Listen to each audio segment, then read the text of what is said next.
contract, but that was not considered over here. Non-payment of taxes. Government can also be a claimant. The government can also become a creditor. You've not paid income tax. You've not paid income tax for a couple of years, and there is an accumulated amount that is there.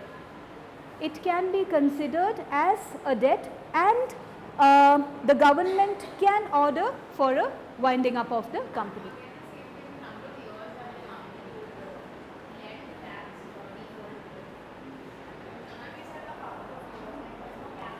No. It's like there's a certain amount that is there, and if the central government is asking for it, then it can be considered as a debt.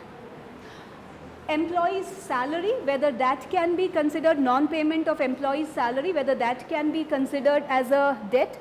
There have been differing views that have been there. Earlier there was a Madhya Pradesh court decision that was there, which said that employees' claim to salary cannot be a ground for winding up of the company. But subsequently in 1998 there was another case that was there, which was a Punjab court decision, where it was stated that employees' claim to salary can also be considered as a debt and can be a ground for winding up. But in this particular case, the matter was sent to the civil court to determine the thing. Temporary financial situations, not a ground for winding up of the company.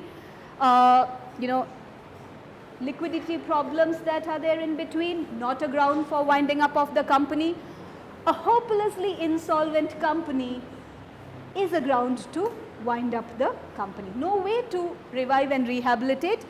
It is ground to wind up a company. You have a non-responsive company. You have repeatedly asked, the company has done nothing about it. You can ask, or the tribunal will accept a petition for winding up of the company. Now, there's a presumption of insolvency. If there is a failure on the part of the company to pay, the company will have to show that it is commercially solvent and it will be in a position to make the payment. Now, the wishes of the creditors also have to be taken into consideration.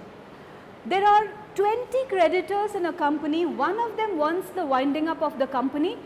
The court of the tribunal will consider the wishes of the other creditors of the company also. We looked at the public interest, but also the court can consider what the other creditors in the company wants. If you read Palmer's company law, it is stated over here that the right of winding up order is, however, qualified by another rule, that the court will regard the wishes of the majority in value of the creditors, and if for some good reason they object to a winding up order, the court in its discretion can refuse the winding up of the company.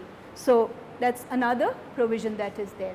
A potentially growth oriented company will not be wound up by the company, and matters which are fit for the civil court will be sent there, because over here the procedure under this particular provision is of a summary nature. So where you have to go into the details, the matter can be sent to the civil court. And the most important thing, if you read section 433 of 1956 Act or section 271, the words that are used are the court may use its discretion in public interest. So there is no compulsion that just because a petition has come that you are going to wind up the company. The court may wind up the company on the grounds that are there that we saw.